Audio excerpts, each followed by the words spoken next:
नमस्ते, मी वंदना. पुन्हा एकदा माझ्या चॅनलमध्ये तुमचं सगळ्यांचं स्वागत. तर आपण बोटनेकमध्ये ब्लाऊज स्टिच कसं करायचं मी तुम्हाला हे दाखवते.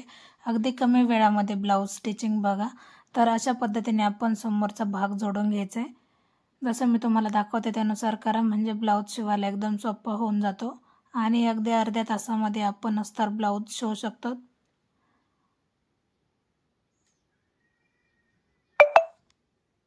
तर तो उरलेला कपडा मी सगळा कट केलाय.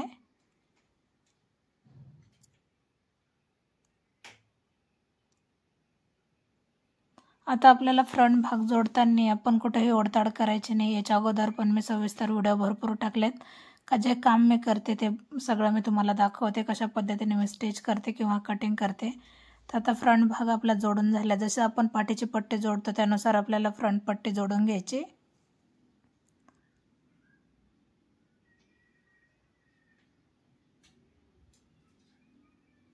अशा पद्धतीने पाहू शकतात पुढचा भाग एकदम परफेक्ट असा झालाय, कुठे कमी जास्त काहीच नाही.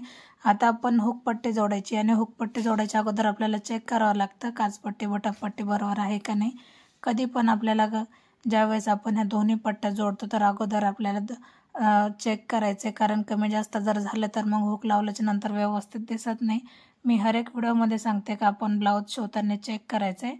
तर आपण दोन्ही भाग सेम पद्धतीने जोडून घेतले. आता बटन पट्टीला आपल्याला व्ही आकारामध्ये हुक लावण्यासाठी बनवून घ्यायचे. तर आता याची पट्टी मोठी आली होती तर मग आपण याला 6 हुक लावले तरी पण चालते.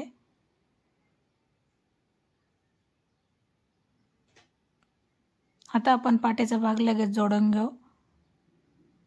तर अशा पद्धतीने आपण गळा टाकला याला. तर खूप कमी वेळामध्ये मी तुम्हाला याची कटिंग पण मी दाखवली. बाकीचे जे अगोदरचे व्हिडिओ असेल ते जाऊन बघा, म्हणजे लक्षात येऊन जाईल.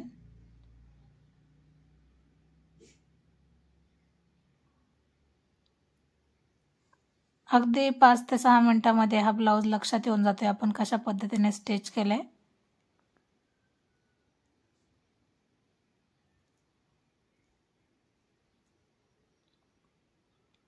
बोटनेकमध्ये आपण वेगवेगळ्या पद्धतीने डिझाईन देऊ शकतो. कटिंग व्हिडिओ बघण्यासाठी तुम्ही कमेंट करा. कमेंटनुसार नक्की कटिंगचे व्हिडिओ अपलोड होतील. आता आपल्याला ज्यावेळेस आपण टच करतो नंतर आपल्याला सोयीचं करून घ्यायचं. नंतर आपल्याला दाब शिलाई द्यायची. दाब शिलाई झाल्याच्या नंतर आपल्याला सारीकडून आपल्याला स्टिच करायचं आहे आणि नंतर मग जो कपडा आपला उरलाय पाठीकडचा, तर अर्धा इंच जो उरलाय आपण तेच आपण मडपून घेऊया, म्हणजे आपल्याला वेगळी पट्टी लावायची गरज पडणार नाही. फक्त आपल्याला पाठीचा जो भाग आहे खालचा तो आपल्याला कट करायचा नाही. अशा पद्धतीने मी मडपून घेतला.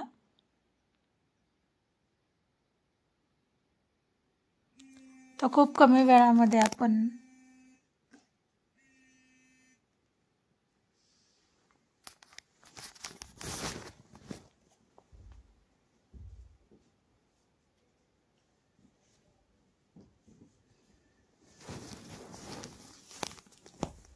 आता आपण याला आपल्या आवडीनुसार लेस लावू शकतो.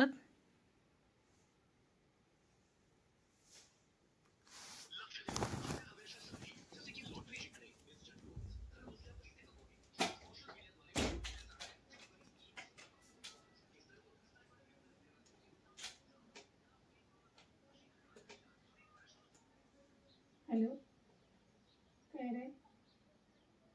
हां, साईल कॉलेजला गेला.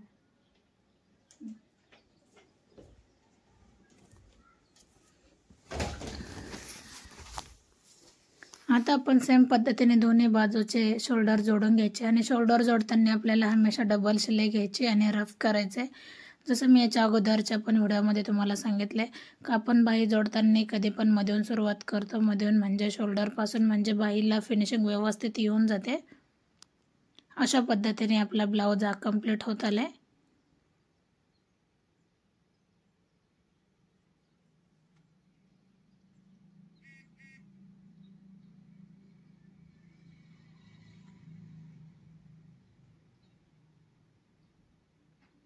डबल शिलाई मारायला विसरू नका. कधी पण आपण ज्यावेळेस कुठलाही ब्लाऊज असू द्या डबल शिलाई घ्या, म्हणजे ब्लाऊजला फिनिशिंग व्यवस्थित येऊन जाते.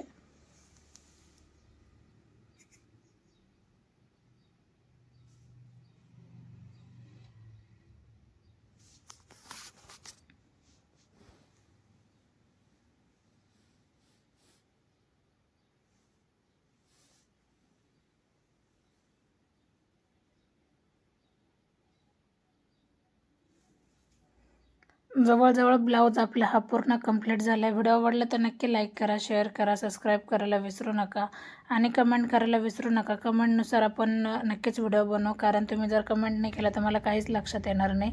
तर फायनल हा ब्लाऊज एकदम रेडी झाला. आपण याला नॉड लावू आणि लटकन लावू. तर लटकन कसे बनवायचे याचे पण व्हिडिओ मी अगोदर अपलोड केलेले, नसून पाहिले तर जाऊन बघा. आणि ब्लाऊजमध्ये अजून आपल्याला काय फिनिशिंग लागते ते पण कळवा. व्हिडिओ आवडला तर लाईक, शेअर, सबस्क्राईब करायला अजिबात विसरू नका. पुन्हा भेटू आपण नवीन आणि चांगल्या व्हिडिओमध्ये. लटकन कसे झाले ते पण सांगा आणि लटकन कसे बसवायचे त्याचं मी अगोदरच्या व्हिडिओमध्ये पण तुम्हाला दाखवले. चला तर पुन्हा भेटू नवीन चांगल्या व्हिडिओमध्ये.